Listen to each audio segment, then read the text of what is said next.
का हो का कहत हो बोला। देखा ना सीजन आ गई बा हो आमे का। ता हम का करी सीजन आ गइल बा तो। अरे जाइता ने कत्तो से लिए उता ने। जब अपने नाहत का जहन्नुम से लाई। जहन्नुम से चाहे जहाँ मर्जी तहाँ से ले आवा। हमार बात सुना। का है सुनावा। आम तोड़ी के लइता बनाइत हम अचार।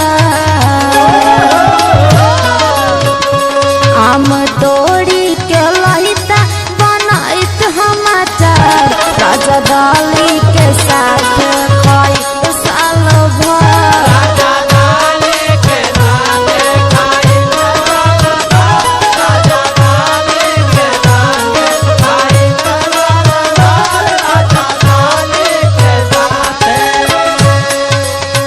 अच्छा अचार बनेबू। हाँ हो।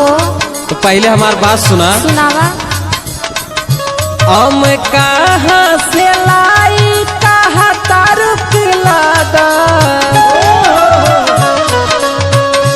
हम कहाँ से लाई कहाँ तारू किलादा। काता पेड़ लगवले बड़े का तो हर दादा काता।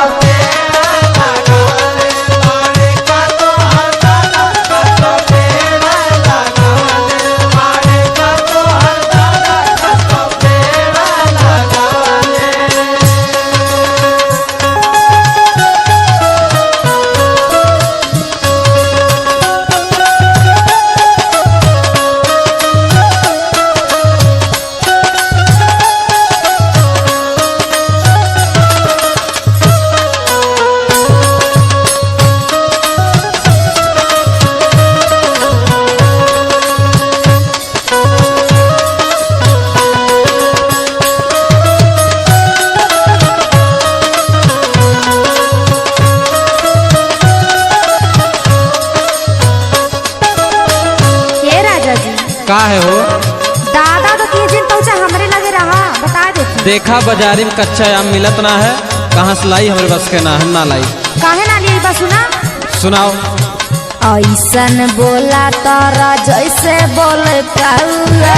जैसे बोले कौआ हो जैसे बोले कौआ। जैसे बोले कौआ हो जैसे बोले कौआ। करे अपने परानी कैसे बोल जाला। काहे ना कहबो सुना। बका लावे के कहानी तमरा तारा भौआ।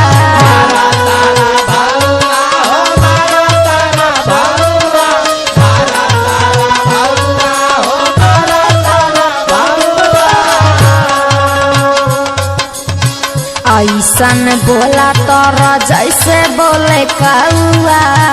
लावे के कहानी तमरा तारा भौआ।